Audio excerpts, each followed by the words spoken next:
یہاں سے اب کئی حدیثیں آ رہی ہیں جس میں حضرت عبداللہ ابن مسعود رضی اللہ عنہ کے فضائل میں آ رہا ہے.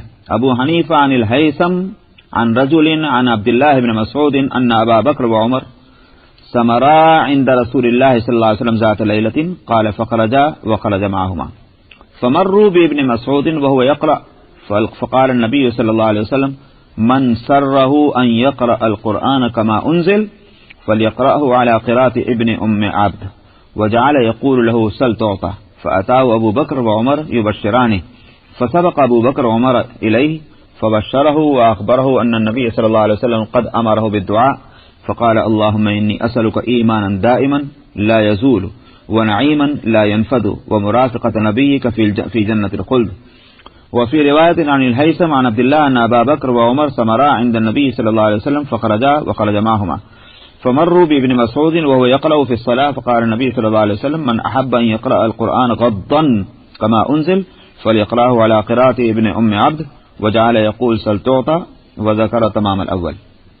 ابو حنیفہ ہیثم سے اور وہ ایک اور شخص سے اور وہ عبداللہ ابن مسعود رضی اللہ عنہ سے روایت کرتے ہیں کہ ابو بکر اور عمر رضی اللہ عنہما نے نبی کریم صلی اللہ علیہ وسلم کے پاس بیٹھ کر کے رات میں باتیں کی.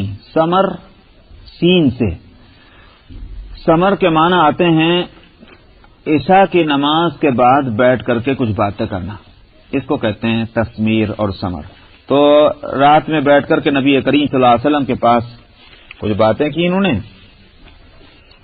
اس کے بعد یہ دونوں نکلے، ابو بکر بھی اور عمر رضی اللہ عنہما.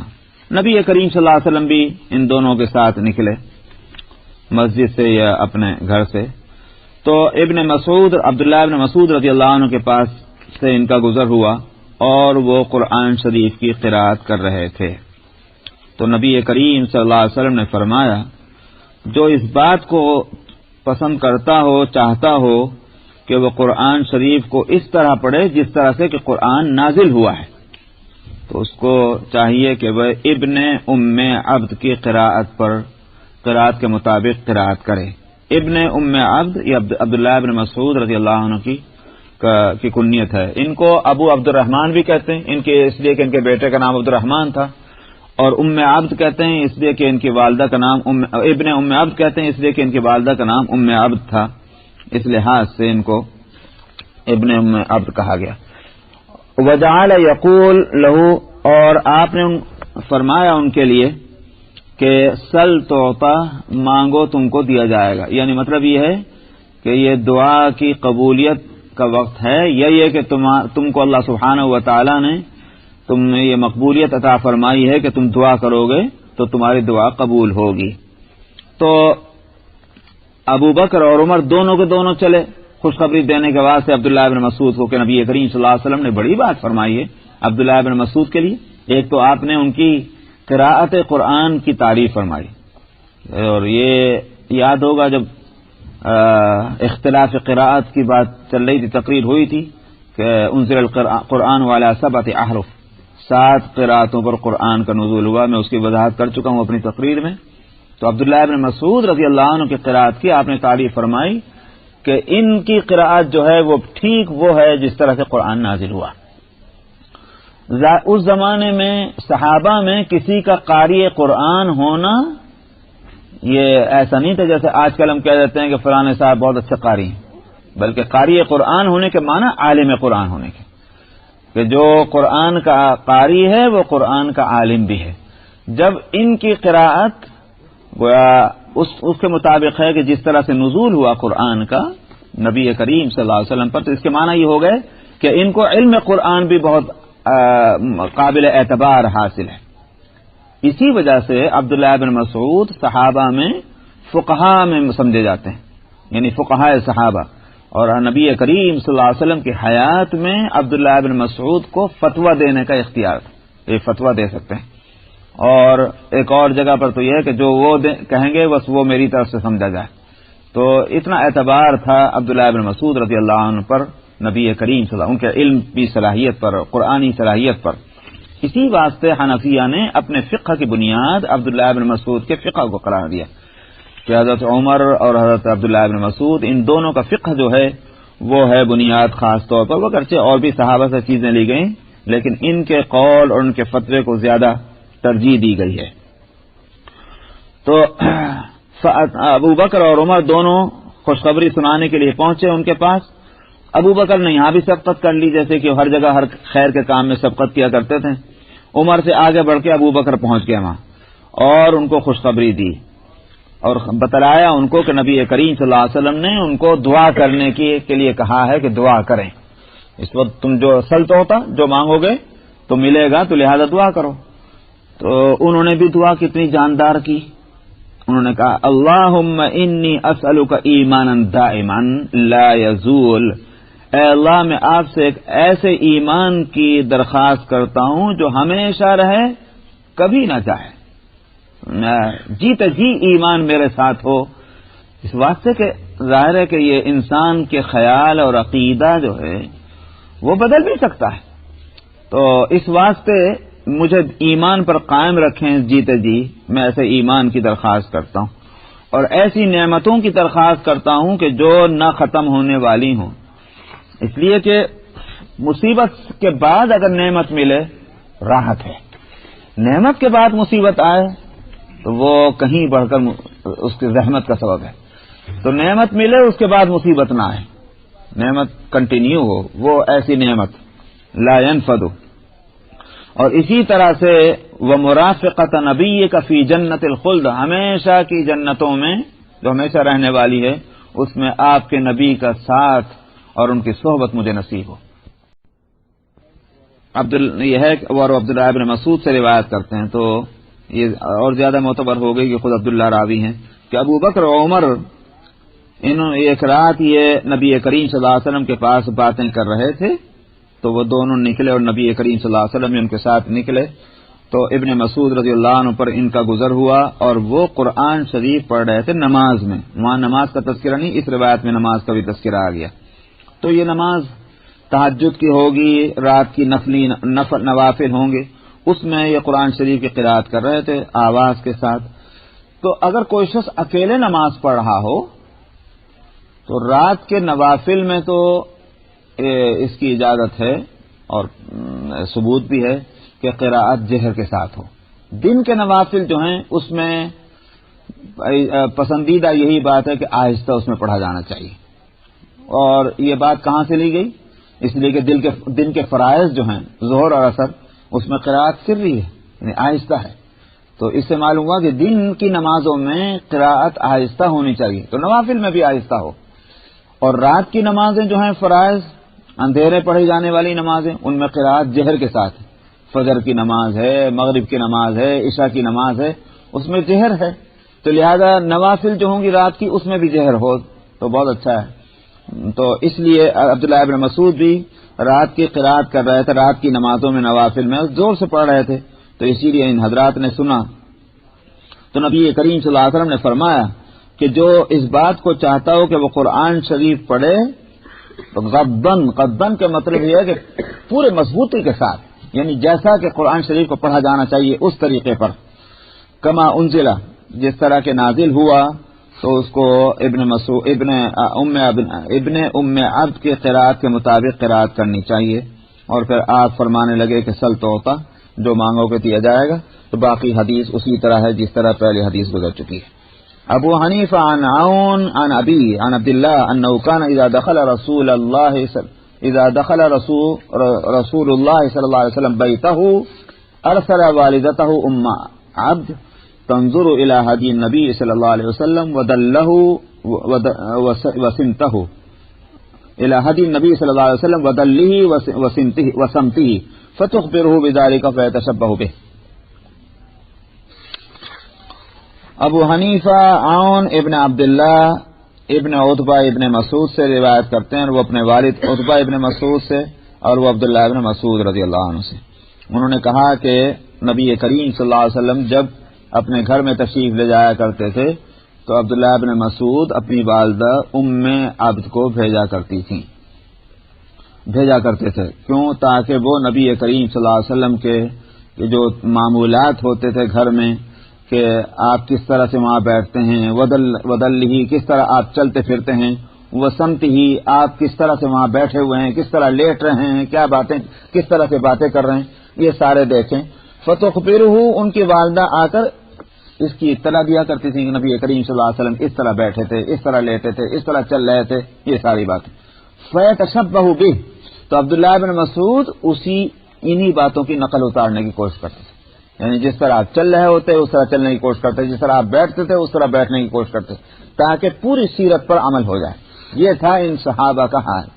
آج ہم لوگوں کی حالت کیا ہے؟ اب یہ فرض ہے کہ واجب ہے، ہم اسی بحث میں پڑے ہوئے ہیں. سمجھ میں آیا؟ جب تک اگر معلوم ہوا کہ سنت ہے، چھوڑو میاں، سنت پہ کون عمل کرتا ہے. لیکن عبداللہ بن مسعود ان لوگوں میں ہیں کہ نبی کریم صلی اللہ علیہ وسلم کے چال اور ڈھال کی بھی نقل اتارنا اور اپنی چال ڈھال ویسی بنانا، باتوں کو اسی طرح کرنا جس طرح آپ کرتے تھے. اس سے معلوم ہوتا ہے کہ یہ تھی محبت عبداللہ بن مسعود کو آپ سے. ابو حنیفہ عن عون عن ابی عن عبداللہ انه كان صاحب حصیر رسول اللہ صلی اللہ علیہ وسلم وفي روایت كان صاحب عصا رسول اللہ صلی اللہ علیہ وسلم وفي روایت كان صاحب رداء رسول اللہ صلی اللہ علیہ وسلم وفي روایت كان صاحب الراحلہ لرسول اللہ صلی اللہ علیہ وسلم وفي روایت كان صاحب السواک رسول اللہ صلی اللہ علیہ وسلم وصاحب المیضات وصاحب النعلین. ابو حنیفہ عون سے اور وہ اپنے والد سے جن کا نام گزر چکا ہے، ان کے والد کا نام ہوا عتبہ، اور وہ اپنے والد عبداللہ بن مسعود سے روایت کرتے ہیں کہ وہ نبی کریم صلی اللہ علیہ وسلم کی جانماز، جس پر آپ نماز پڑھا کرتے تھے، حصیر چٹائی، اس پر آپ نماز پڑھتے تھے. حصیر ایک ایسی چٹائی کو کہتے ہیں جس کا تانا اور بانا دونوں گھاس کے بنے گا. سمجھ میں آیا نہیں؟ جو تانا جو ہے گھاس کا ہو اور بانا جو ہے چوڑائی میں وہ اگر دھاگا ہو اس کو حصیر نہیں کہتے. حصیر اس کو کہتے ہیں کہ دونوں طرف سے اس کے جو ہیں وہ گھاس کی پتیاں ہوں، اس کو کہتے ہیں حصیر. جیسے آپ نے دیکھا ہوگا کھجور کی پتیوں کی جو چٹائی بنی ہوتی، حصیر وہ کہلاتی.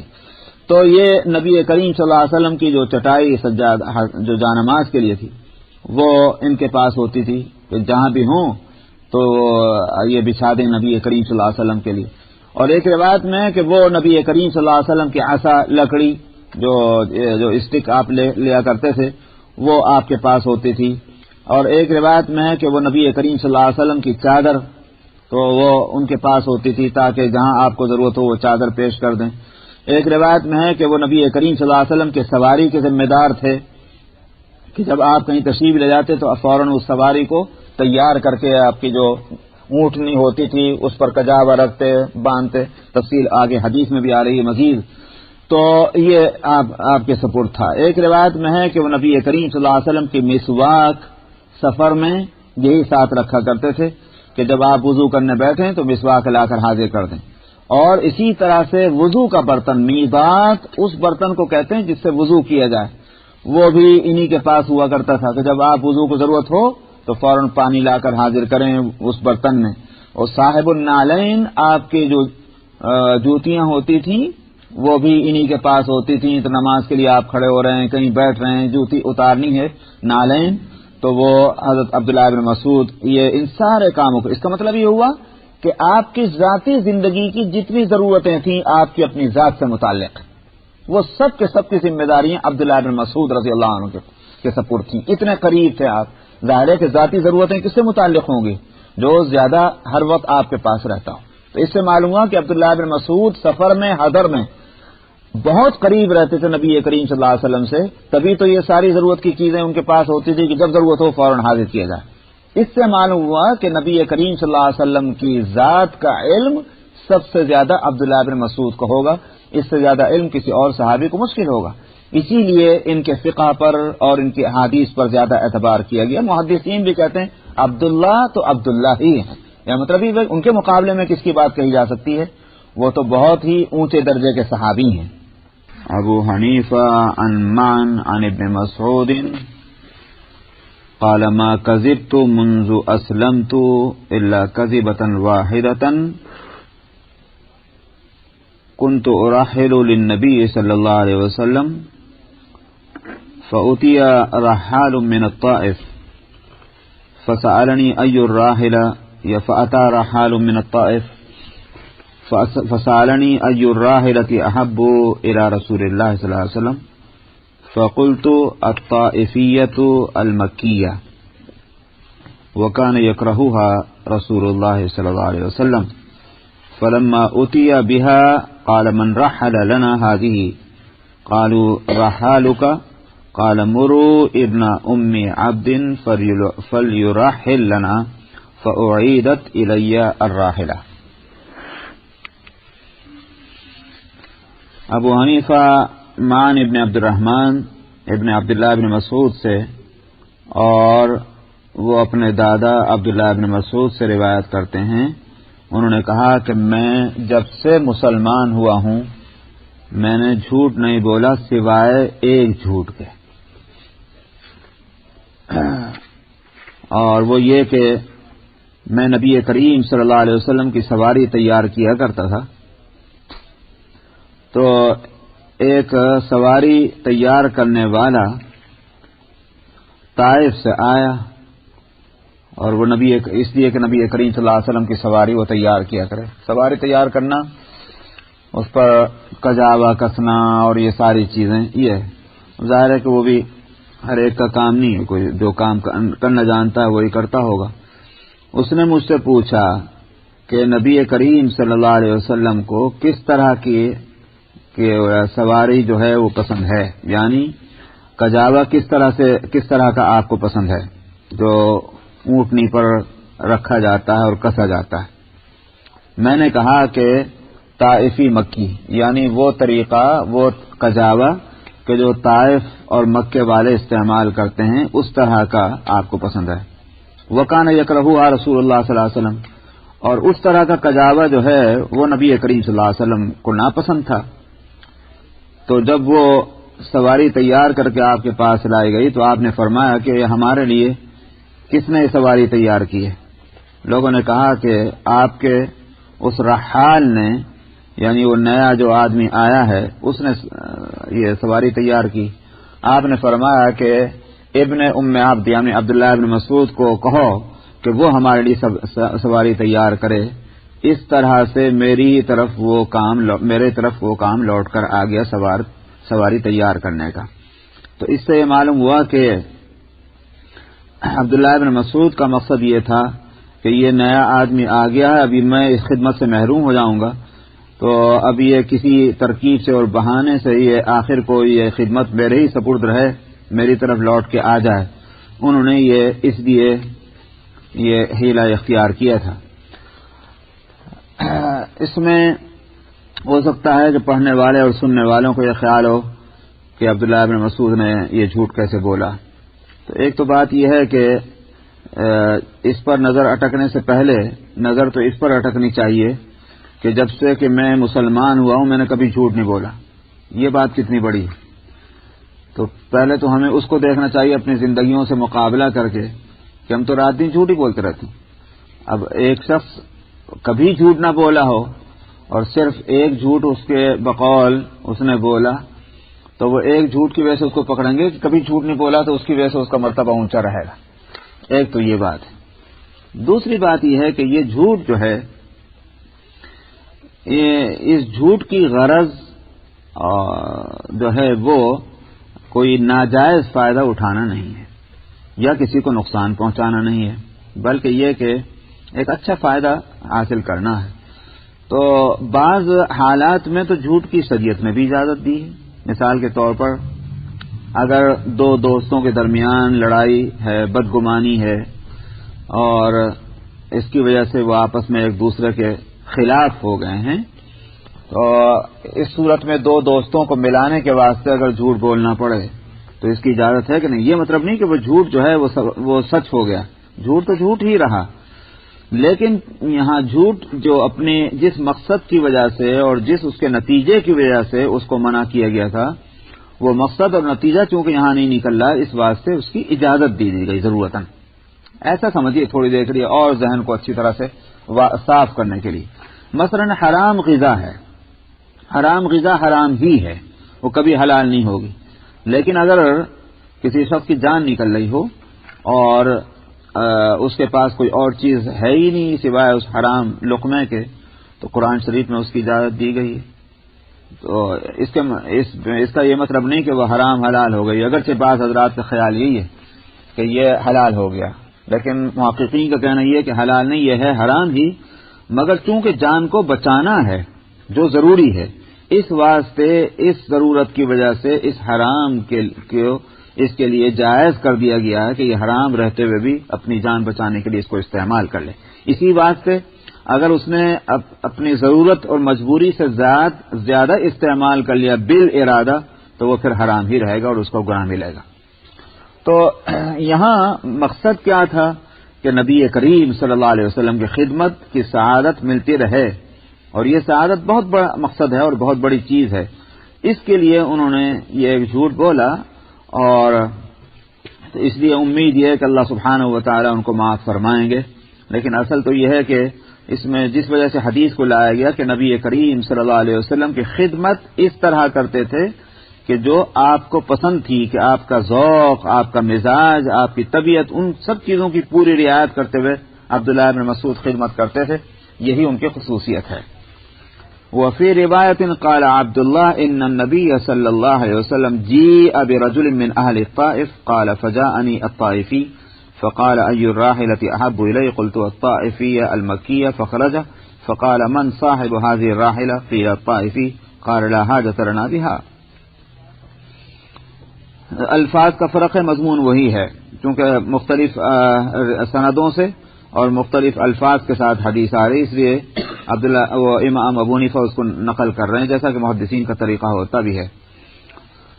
ایک روایت میں ہے کہ عبداللہ بن مسعود نے کہا کہ نبی کریم صلی اللہ علیہ وسلم کے پاس طائف والوں کے پاس سے ایک شخص لایا گیا، تو عبداللہ کہتے ہیں کہ میرے پاس وہ طائفی وہ شخص آیا، اس نے کہا کہ نبی کریم صلی اللہ علیہ وسلم کو کون سا کجاوہ زیادہ پسند ہے؟ تو میں نے کہا وہ جو طائفی اور مکی ہوتا ہے وہ پسند ہے۔ تو نبی کریم صلی اللہ علیہ وسلم جب نکل کر آئے، آپ نے پوچھا یہ کس کا کجاوہ ہے، کس نے یہ سواری تیار کی؟ تو کہا گیا طائفی نے۔ آپ نے فرمایا ہم کو اس کی ضرورت نہیں ہے، تو ناپسند کیا آپ نے اس کجاوے کو۔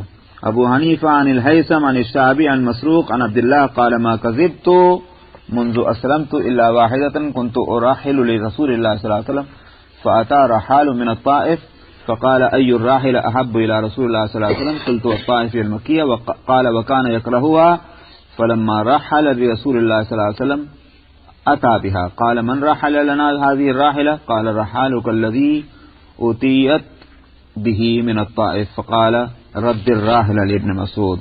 وہی مضمون یہاں بھی ہے جو پہلی حدیث کا ہے۔